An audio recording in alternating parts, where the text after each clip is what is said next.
Assalamualaikum warahmatullahi wabarakatuh. Apa kabar? Saya Hersman Munarif dari Forum News Network.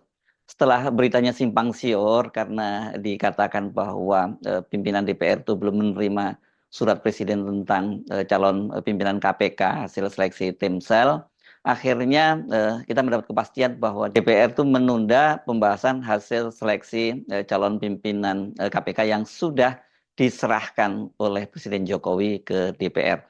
Alasan yang disampaikan oleh Puan Maharani itu karena mereka menunggu hasil dari struktur kabinetnya seperti apa. Karena susunan kabinet itu nanti akan menentukan alat kelengkapan dewan yang akan menjadi partner dari kementerian maupun lembaga-lembaga yang berada di pemerintahannya Prabowo Gibran nanti. Dan sebelumnya sudah disepakati akan ada 13 komisi. Tetapi nanti komisinya apa yang membidangi itu yang belum diputuskan. Karena itu katanya Puan makanya ditunda dulu. Tetapi keputusan untuk menunda pembahasan ini kenapa tampak sekali ada perlakuan yang berbeda antara pergantian kepala BIN dengan pimpinan KPK ini. Karena Presiden kan sebelumnya juga sudah mengirim surpres tentang pergantian kepala BIN, yakni Jenderal Polisi Purnawirawan Budi Gunawan ke Letnan Jenderal TNI Herindra. Tetapi ternyata surat Presiden tentang pergantian kepala BIN itu langsung dibahas oleh DPR, bahkan tanpa menunggu adanya kelengkapan alat kelengkapan dewan, ya. Dan yang melakukan fit and proper terhadap kepala Badan Intelijen Negara yang baru itu dilakukan oleh pimpinan DPR dan ketua-ketua fraksi. Ini yang kemudian menimbulkan tanda tanya, apakah ini bentuk serangan balik dari Ibu Megawati terhadap Pak Jokowi, karena Pak Jokowi tidak menginginkan PDI masuk di kabinet, atau memang ini hanya sekedar masalah teknis saja yang seperti dikatakan Puan. Tetapi memang dengan adanya perbedaan perlakuan antara proses pergantian kepala BIN dengan pimpinan proses pembahasan pimpinan KPK ini, ya tentu saja menimbulkan dugaan-dugaan dan spekulasi politik. Kenapa? Karena sesungguhnya banyak sekali yang memprotes proses seleksi dari calon pimpinan KPK itu yang dilakukan oleh pemerintahan Jokowi, karena berdasarkan keputusan Mahkamah Konstitusi harusnya proses seleksinya itu dilakukan oleh pemerintahan Pak Prabowo. Ini masyarakat anti korupsi misalnya juga menyatakan bahwa itu tidak sah pembahasan ini dilakukan oleh tim sel yang dibentuk oleh Pak Jokowi. Kemudian juga Indonesia memanggil Institut 57 ini yang merupakan wadah berkumpulnya para mantan karyawan atau pegawai KPK yang disingkirkan oleh Firly Bahuri, itu juga meminta bahwa seharusnya pembahasan soal tim seleksi ini diserahkan kepada pemerintahan yang baru, yakni Pak Prabowo gitu. Dan ini banyak sekali kemudian yang mencurigai bahwa mengapa Jokowi mempercepat pembahasan itu dan kemudian di akhir-akhir kekuasaannya, karena surpresnya diterbitkan tanggal 15, dan kalau kita menghitung efektif hari kerja itu kan tinggal berapa hari ya? Ini tinggal 3 hari masa kerjanya Jokowi itu, karena tanggal 20 dia sudah akan lengser. Dari situ saja kita sudah melihat kental sekali kepentingan Jokowi itu untuk menggulkan orang-orangnya agar tetap mengendalikan KPK. Dan ini mau tidak mau dikaitkan dengan banyaknya muncul desakan publik terhadap pengusutan tindak pidana korupsi yang dilakukan oleh Jokowi dan keluarganya nanti pasca dia lengser. Tanda-tanda bahwa DPR itu akan menunda, gitu. Bahkan mungkin nantinya sampai pada keputusan untuk membatalkan. Saya kira membatalkan ini nanti presiden yang terpilih yang bisa memutuskan untuk menarik surat presiden itu, ya, bahwa dibatalkan dan kemudian diadakan seleksi baru itu. Sudah terlihat kan ketika pimpinan DPR itu pada waktu ditanya oleh wartawan apakah mereka sudah menerima surat presiden tentang hasil seleksi para pimpinan KPK, pada waktu itu mereka menyatakan belum menerimanya.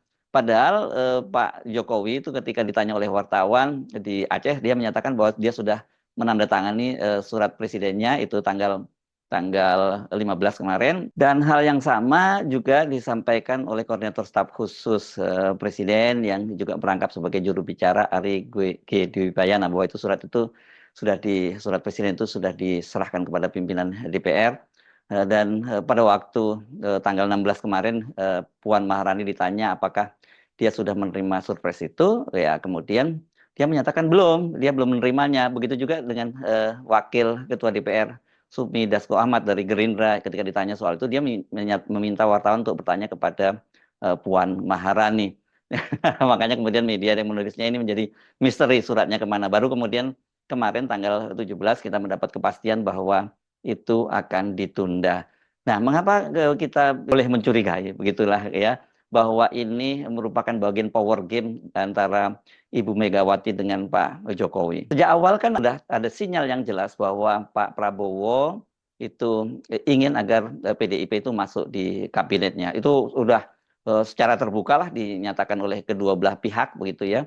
Dan tapi waktu itu kita masih bertanya-tanya apakah Ibu Megawati ini juga menginginkan hal yang sama gitu ya. Kalau dari para petinggi Partai Demokrasi Indonesia Perjuangan PDIP maupun dari Gerindra ini seperti pantun bersaut yang menyatakan mereka memastikan bahwa keputusan PDIP itu masuk ke dalam kabinet Pak Prabowo itu menunggu pertemuan antara Ibu Megawati dan Pak Prabowo yang bolak-balik dinyatakan insya Allah akan segera dilakukan. Pada kemarin bahkan Puan itu menyatakan ancar-ancarnya tanggal 1 sampai 15 Oktober ini akan terjadi. Tapi ternyata itu tidak terjadi juga, bahkan sampai kemudian kan terjadi pemanggilan-pemanggilan para calon menteri, wakil menteri, dan para calon kepala badan itu tidak ada nama kader PDIP yang muncul, begitu ya. Belakangan kita dikejutkan tiba-tiba saja Pak Budi Gunawan itu kepala BIN yang sudah dicopot oleh Pak Jokowi itu hadir dalam pembekalan di Hambalang, dan kita bertanya-tanya apakah Pak Budi Gunawan ini merupakan representasi dari PDIP, artinya kemungkinan berarti akan menyusul calon-calon lain dari PDIP masuk ke kabinet tanpa menunggu pertemuan Ibu Megawati dulu, itu ya. Ternyata tidak, karena misalnya kemarin juga pas Pak Prabowo berulang tahun tanggal 17 Oktober kan dianggap itu merupakan momen yang paling tepat pertemuan antara Ibu Megawati dengan Pak Prabowo. Ternyata pertemuan yang seperti dikatakan oleh Hasim Joyo Hadikusumo yang sudah ditunggu-tunggu selama 2 tahun oleh Pak Prabowo itu tidak terwujud juga. Jadi apa sesungguhnya yang terjadi? Nah, kalau kita menyimak pernyataan dari salah satu tokoh senior PDIP, Bambang Pacul, memang di kalangan PDIP itu terbagi dalam 3 faksi lah gitu dalam menyikapi itu. Ada yang sepakat untuk masuk ke kabinet, terus kemudian ada juga yang menolak, tapi ada juga yang wait and see dulu begitu. Nah, belakangan kita kemudian mendapat kabar dari Oli Dondo Kambe bahwa Ibu Megawati itu sudah mendukung pemerintahannya Pak Prabowo. Artinya ini berarti kan sinyal bahwa mereka akan segera masuk. Tetapi kemudian seperti kita tahu kan terjadi beberapa peristiwa yang cukup mengejutkan. Pak Prabowo itu bertemu dengan Pak Jokowi sampai 2 kali. Pertama di Pelataran, di rumah makan di Pelataran di Jakarta, dan yang terakhir itu kemudian tanggal 13 itu di Solo dalam sebuah makan siang.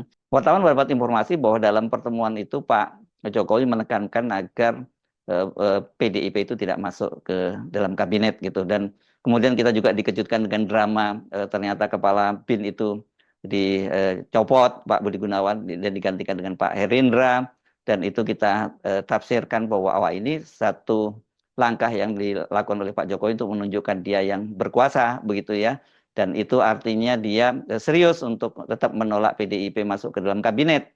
Tetapi belakangan Pak Jokowi menyatakan bahwa itu pergantian dari Pak Budi Gunawan itu adalah atas permintaan Pak Prabowo, karena ini berkaitan dengan administrasi saja, karena kalau menteri itu kan bisa langsung dilantik, sementara kalau kepala BIN itu harus melalui proses fit and proper dulu atau mendapat persetujuan dari DPR. Jadi supaya nantinya Herindra itu bisa dilantik bersama-sama dengan kabinet, jadi prosesnya lebih dilukan. Itu yang disampaikan oleh Pak Jokowi maupun juru bicara istana. Tetapi ketika kemudian akhirnya Pak Budi Gunawan itu hadir dalam pembekalan di Hambalang, kemudian orang bertanya-tanya apakah dengan begitu berarti sudah tidak ada persoalan lagi, dan kemudian PDIP akan masuk tanpa menunggu dulu pertemuan dengan Ibu Megawati. Ternyata kita kalau ini sekarang ini mendapat penjelasan dari fungsionaris atau dari pengurus PDIP, Deddy Sitorus, yang menyatakan bahwa Pak Budi Gunawan itu tidak bisa dilihat sebagai representasi dari PDIP di kabinetnya Pak Prabowo. Nah, artinya ya berarti Ibu Megawati belum memutuskan untuk bergabung, belum sepakat untuk bergabung, atau sebaliknya kita bisa mengartikan juga, oh berarti Pak Jokowi ini sangat kuat tekanannya kepada Pak Prabowo sehingga PDIP itu tidak diperbolehkan masuk gitu oleh Pak Jokowi. Nah, ini mana dari dua sisi kita bisa lihat masing-masing. Saya kira ada benarnya juga, ada dua kepentingan itu ketemu.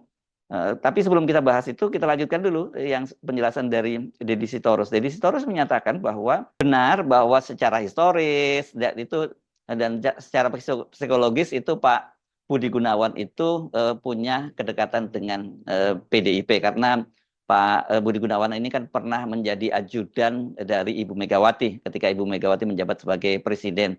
Tetapi kata Deddy Sitorus itu bahwa Pak Deddy Gunawan ini juga punya kedekatan hubungan dengan Pak Prabowo karena dia kan punya jasa yang mencomblangi Pak Prabowo masuk ke kabinetnya Pak Jokowi. Sebaliknya dari sisi Pak Jokowi, Pak Budi Gunawan ini juga punya jasa besar mempertemukan dan bisa membujuk Pak Prabowo masuk ke kabinet. Karena sebelumnya kan sesungguhnya ditugaskan oleh Pak Jokowi untuk membujuk Pak Prabowo masuk ke kabinet itu adalah seniornya Pak Prabowo, yakni Luhut Binsar Panjaitan. Pak Luhut tidak berhasil merayu Prabowo masuk ke kabinet, tapi Pak Budi Gunawan berhasil merayunya dan masuk. Dan kemudian kita tak seperti tahu Pak Prabowo kemudian menjadi Menteri Pertahanan dan sekarang malah menjadi pelanjut kepemerintahan dari Pak Jokowi karena dia didukung menjadi presiden berpasangan dengan Gibran Rakabuming dan kemudian terpilih pada Pilpres 2024 lalu. Jadi ya benar seperti yang analisis-analisis yang saya sampaikan sebelumnya bahwa masuknya Pak Budi Gunawan ke kabinetnya Pak Jokowi ini bukan representasi dari PDIP tetapi lebih karena kedekatan dari Pak Budi Gunawan dengan Pak Prabowo dan juga Pak Jokowi. Nah, bagaimana dengan kemungkinan PDIP masuk di kabinet itu? Sampai sekarang ini kelihatannya makin mengambang ya, karena kalau sebelumnya kan misalnya Puan Maharani itu kan dia menyatakan masih ada sampai tanggal 19 ya sebelum Pak Prabowo itu dilantik menjadi presiden dan kemudian Pak Prabowo mengumumkan dan melantik kabinetnya pada tanggal 21.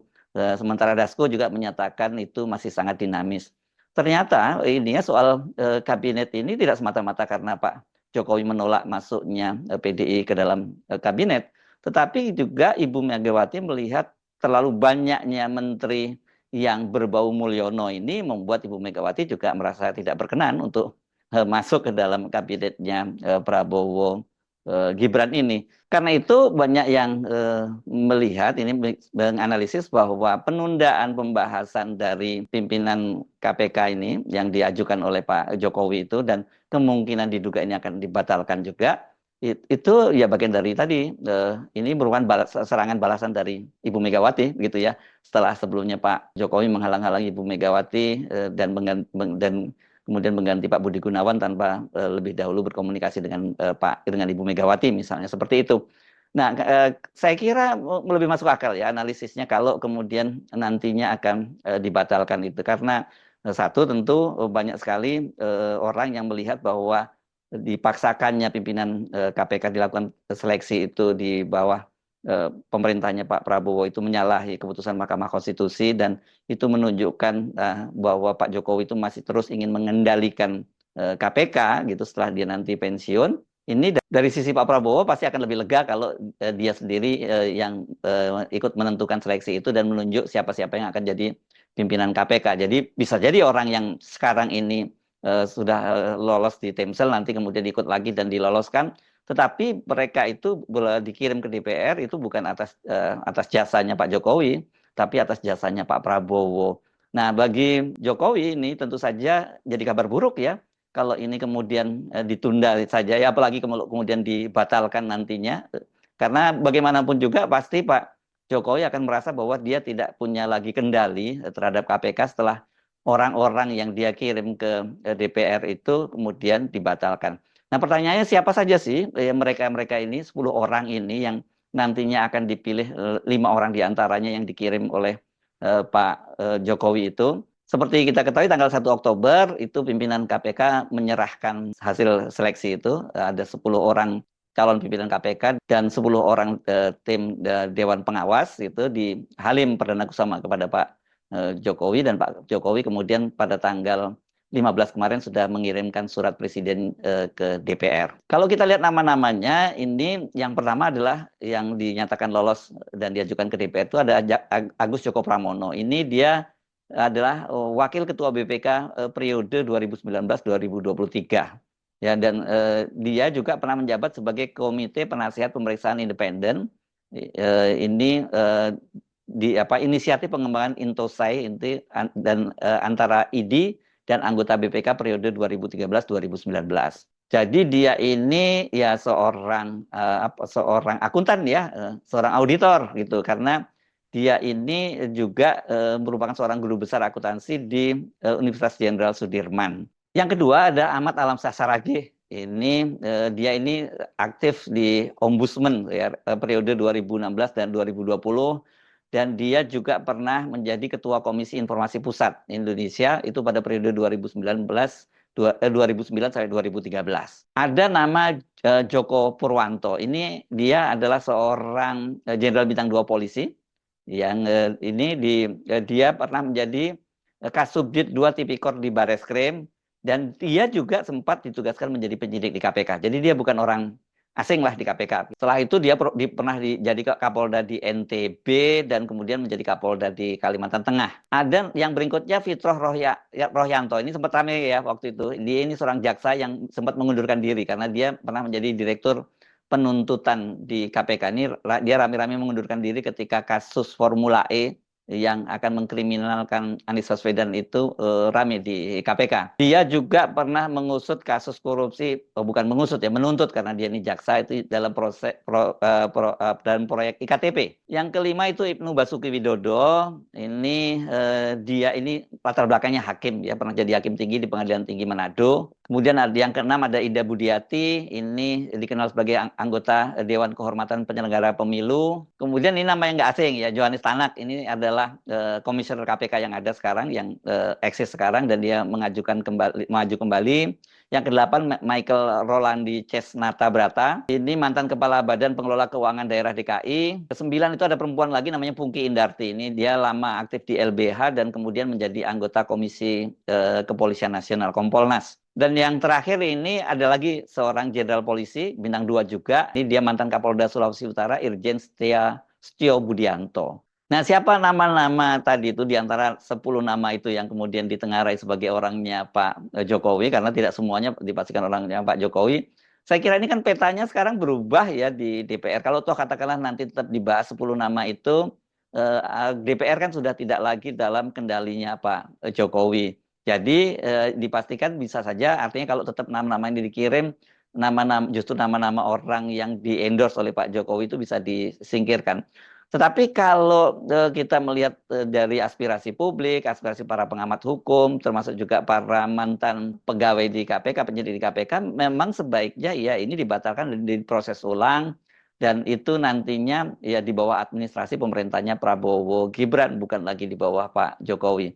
Apakah Gibran masih akan berpengaruh? Saya kira enggak ya dalam proses seleksi semacam ini, karena tim selnya kan juga melibatkan tokoh-tokoh di luar pemerintahan yang nantinya mestinya juga akan dipilih oleh mereka-mereka yang punya lebih integritas yang terjaga. Dengan begitu nantinya KPK itu lebih dipercaya, karena kalau kemudian pimpinan sekarang ini, seleksi pimpinan ini yang diputuskan dibahas di DPR, ya akan masih tetap muncul kecurigaan bahwa mereka ini adalah orang-orang yang dikendalikan oleh Jokowi. Jadi ini power game yang sangat menarik. Mari kita tunggu saja apakah benar itu hanya ditunda atau dibatalkan. Kalau dibatalkan itu ya kita bisa melihat bahwa bagaimanapun juga soal peran Puan Maharani yang ini kita lihat ini ya, tentu saja kalau kita melihat Mbak Puan itu tentu saja adalah kepanjangan tangan dari Ibu Megawati. Saya kira perseteruan antara Ibu Megawati dengan Pak Jokowi ini masih akan terus berlanjut karena di dalam pemerintahnya Prabowo ini kan ada Gibran. Tapi apakah kemudian PDIP itu tetap bertahan sebagai oposisi sekarang ini berada di luar pemerintahan karena tidak masuk kabinetnya Prabowo? Saya kira petanya mungkin nanti berubah setelah Pak Prabowo itu mungkin menjabat sebagai presiden beberapa saat dan pengaruh Pak Jokowi itu bisa diminimalisir dari pemerintahannya Prabowo. Saya Arif dari Forum News Network. Sampai jumpa lagi. Wassalamualaikum warahmatullahi wabarakatuh.